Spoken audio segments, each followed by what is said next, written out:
यह घटना है 22 सितंबर 2025 को मध्य प्रदेश के इंदौर शहर की। वो कहते हैं ना कि आदमी को जितना ओवर कॉन्फिडेंस होता है उतनी घटना और दुर्घटना का चांस बढ़ जाता है। इस शख्स के पास इतना ओवर कॉन्फिडेंस था कि मानो वो सांप नहीं बल्कि कोई रस्सी को पकड़ रहा हो और कोई रस्सी को ऐसे हाथ से सीधा कर रहा हो जैसे कोई ऐरा गैरा कोई रस्सी को पकड़ ले या कुछ भी कर ले। ठीक आप इस वीडियो में साफ साफ देख रहे हैं। तो मैं आपको बता दूं कि यह कोई ऐरा गैरा सांप नहीं बल्कि यह एक किंग कोबरा था और इंदौर के ही एक पुलिस अस्तबल में सांप निकलता है करीब रात के 9 बजे और पास ही के एक कांस्टेबल को बुलाया जाता है और उसे रेस्क्यू करने के लिए। क्योंकि इस कांस्टेबल के पास पहले हजारों सांपों को पकड़ने का बेहद अच्छा खासा अनुभव रहता है। अब ये शख्स आता है और इसका इतना ओवर कॉन्फिडेंस रहता है कि आप वीडियो में साफ देख रहे हैं कि मानो कोई सांप नहीं रस्सी पकड़ रहा हो, लेकिन वह इस बात से शख्स अनजान था कि यह कोई ऐरा गैरा सांप नहीं बल्कि ये किंग कोबरा यानी कि यह एक कोबरा है जिसकी एक बाइट में बड़े बड़े हाथी जैसे जानवर महज 10 से 15 मिनट में मौत की आगोश में और उनकी जीवन लीला समाप्त हो जाती है। हुआ भी कुछ ऐसा ही इस शख्स के साथ।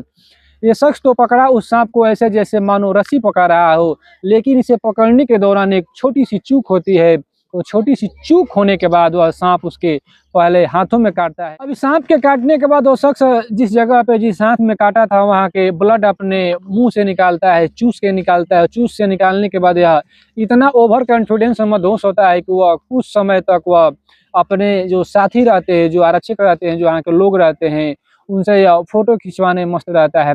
जब इसकी अचानक हालत बिगड़ने लगती है तब इसको अस्पताल लेके जाया जाता है और अस्पताल में ले जाते वक्त इसकी मौत हो जाती है। नमस्कार, आप देख रहे हैं फ्यूचर तक क्राइम और मैं दया शंकर बिन।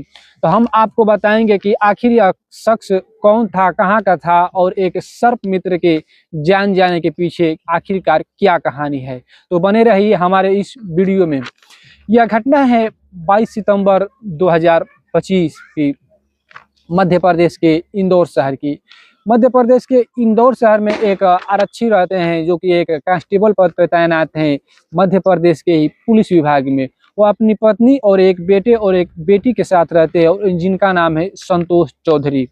उनकी उम्र लगभग 47 वर्ष के करीब थी और करीब करीब 17 वर्ष वो अपने इस विभाग में काम कर रहे थे जो कि 1st बटालियन में उनकी ड्यूटी थी। अब इस दौरान अचानक रात को 9 बजे उनके पास एक फ़ोन आता है। फ़ोन में उस घर से साफ साफ व्यक्ति कह रहा है कि हमारे एक पुलिस स्टेशन के अस्तबल में जहाँ पर पशुओं को पकड़ के रखा जाता है, जहाँ पर तस्करी करने वाले लोगों से जो पशु को छुड़ा कर लाया जाता है वहाँ रखा जाता है, उसमें एक सांप दिखाई दे रहा है। उस सांप को आप आइए, आपके पास अच्छा खासा तजुर्बा है सांप को पकड़ने के लिए। अब इतना सुनने के बाद ये साहब वहाँ से निकलते हैं और ठीक उस जगह पे पहुँचते हैं और पहुँचने के बाद बाकायदा फ़ोटो वोटो और यहाँ तक कि उसका कोई वीडियो भी बना रहा है जो कि इस वीडियो में आप साफ देख रहे हैं। अब वीडियो बनाने के दौरान अब यह शख्स बिना हाथों में ग्लव्स लगाए हुए उस सांप को पकड़ने जाते हैं और मानो ऐसे पकड़ते हैं जैसे कोई रस्सी पकड़ रहा है। अब सांप को पकड़ने से इनसे जो संतोष चौधरी होते हैं उनसे एक छोटी सी चूक होती है और चूक होने के बाद सांप उनके हाथों में काट लेता है। अब हाथ में काटने के बाद ये पहले उसको हल्के में लेते हैं और उसको थोड़ा बहुत ब्लड निकलता है, उसको अपने मुंह से चूस कर थूक देते हैं। थूकने के बाद यह इतना ओवर कॉन्फिडेंस रहता है कि यह वहाँ के आसपास के लोगों से फ़ोटो खिंचवाते हैं। फ़ोटो खिंचवाने के दौरान इनकी नींद आने लगती है, इनकी पलक झपकने लगती है, यानी कि जो किंग कोबरा का जहर था वो इसका असर चालू हो जाता है। अब अचानक उनको आनन फानन में पास ही के अस्पताल में भर्ती कराया जाता है। भर्ती कराने के दौरान डॉक्टर आते हैं, चेक करते हैं और इनको मौत का यानी कि मृत करार दे देते हैं।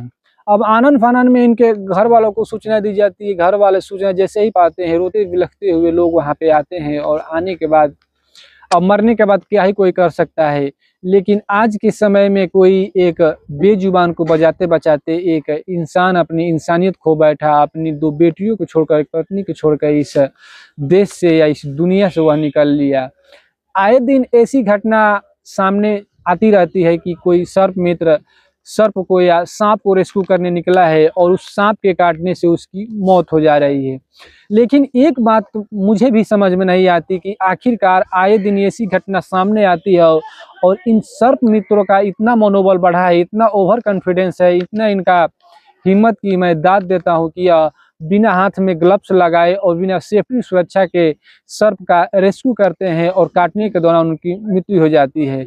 लेकिन अब क्या कहें, दूसरों की गलतियों से कुछ सीख लेनी चाहिए। आए दिन ऐसी घटना हमारे देश में हर जगह देखने को मिलती है, लेकिन कोई इससे सीख ले तब ना। तो ऐसी ही घटना को देखने के लिए और ऐसे ही क्राइम को सुनने के लिए हमारे चैनल फ्यूचर तक क्राइम को आप लोग सपोर्ट करिए और सब्सक्राइब करिए। तब तक के लिए हमें इजाज़त दीजिए। नमस्कार।